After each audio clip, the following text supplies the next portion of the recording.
Hello friends welcome to my channel आमार mini ब्लगे तुम्हारे सबाइके स्वागत। तो देखो एखाने आमी रान्ना करब आज के सोयाबिन तरकारी पालং शाक और बेगुन भाजा। तो आमी रान्नार आगे किभाबे सबकिछु रेडी करे निई सेटाई तोमादेर साथे देखाबो।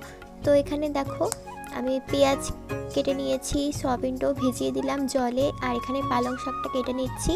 আর জানো তো এইভাবে সব কিছু কেটে কুটে নিয়ে রান্না করলে রান্না কিন্তু তাড়াতাড়ি হয় আর সুবিধাও হয়।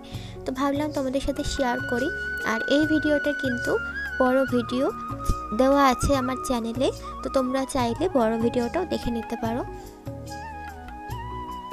তো এখানে দেখো আমি পালং শাকটা কেটে নিচ্ছি, আর সব সবজিগুলো কাটা তোমাদের দেখালাম না, তাহলে ভিডিওটা অনেকটা বড় হয়ে যাবে। তো কি কি কাটলাম চলো তোমাদেরকে দেখাই। এখানে রয়েছে সিম, পেঁয়াজ, পালং শাক, বেগুন, সয়াবিন,